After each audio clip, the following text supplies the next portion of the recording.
ഗസയിലെ ഹമാസ് തുരങ്കങ്ങളുടെ വലിപ്പവും ഗുണനിലവാരവും ആസൂത്രണവും തങ്ങളെ ഞെട്ടിച്ചെന്ന ഇസ്രായേലി US ഉദ്യോഗസ്ഥർ. ഹമാസ് നേതാക്കൾക്ക് ഒരു കാർ ഒഴിച്ചു പോകാൻ മാത്രം വലിപ്പത്തിലാണ് തുരങ്കങ്ങൾ നിർമ്മിച്ചിരിക്കുന്നതെന്നാണ് ന്യൂയോർക്ക് ടൈംസിന്റെ റിപ്പോർട്ട്.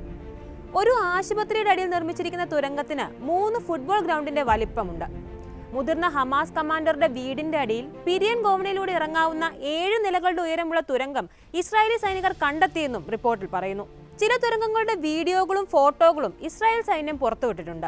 ഗസയിൽ ആക്രമണം തുടങ്ങിയത് മുതൽ ഇസ്രായേൽ സൈന്യത്തിന് തുരങ്കങ്ങൾ വലിയ വെല്ലുവിളിയാണ് സൃഷ്ടിക്കുന്നത്. ഇത്തരം തുരങ്കങ്ങൾ നിർമ്മിക്കാൻ ഹമാസ് ഉപയോഗിക്കുന്ന ചില യന്ത്രങ്ങൾ ഇസ്രായേൽ പിടിച്ചെടുത്തിട്ടുമുണ്ട്. ഇതുപോലും അത്ഭുതപ്പെടുത്തുന്നതാണെന്നാണ് ഉദ്യോഗസ്ഥർ പറയുന്നത്. തുരങ്കങ്ങളുടെ വലിപ്പം 250 മൈൽ ആണെന്നാണ് കഴിഞ്ഞ ഡിസംബറിൽ ഇസ്രായേൽ ഉദ്യോഗസ്ഥർ പറഞ്ഞിരുന്നത്.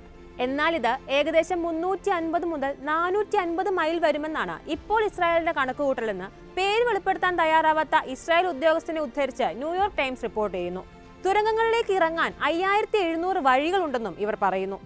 ഇപ്പോഴും ഹമാസ് തുരങ്കങ്ങളെക്കുറിച്ച് പൂർണ്ണമായ വിവരങ്ങൾ ഇസ്രായേലിന് ലഭിച്ചിട്ടില്ല.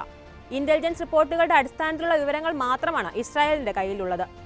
ഹമാസ് തുരങ്കങ്ങൾ ഇനിയൊരു വെല്ലുവിളി ആകില്ലെന്നും സൈനിക ശക്തി കൊണ്ട് അത് തകർക്കാമെന്നുമാണ് 2023 ജനുവരിയിൽ ചേർന്ന മുതിർന്ന സൈനികരുടെ യോഗത്തിൽ വിലയിരുത്തലുണ്ടായത്. എന്നാൽ അത് തെറ്റിപ്പോയെന്ന് തെളിയിക്കുകയാണ് പുതിയ സംഭവ വികാസങ്ങൾ.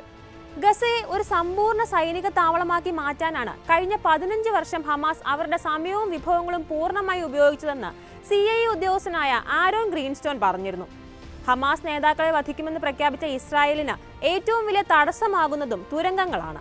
ഹമാസ് നേതാക്കളെയും അവരുടെ ആയുധ ശേഖരത്തെയും നിങ്ങൾക്ക് ഇല്ലാതാക്കണമെങ്കിൽ ആദ്യം തുരങ്കങ്ങൾ തകർക്കണമെന്നായിരുന്നു ഇസ്രായേലിലെ റീച്ച്മൺ യൂണിവേഴ്സിറ്റിയിലെ തുരങ്ക യുദ്ധ വിദഗ്ധനായ ഡാഫ്നെ റിച്ച്മോൻ ബെരാക്കിന്റെ പ്രസ്താവന.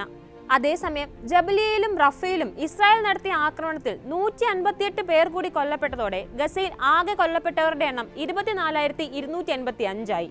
61,154 പേർക്കാണ് പരിക്ക് പറ്റിയിരിക്കുന്നത്.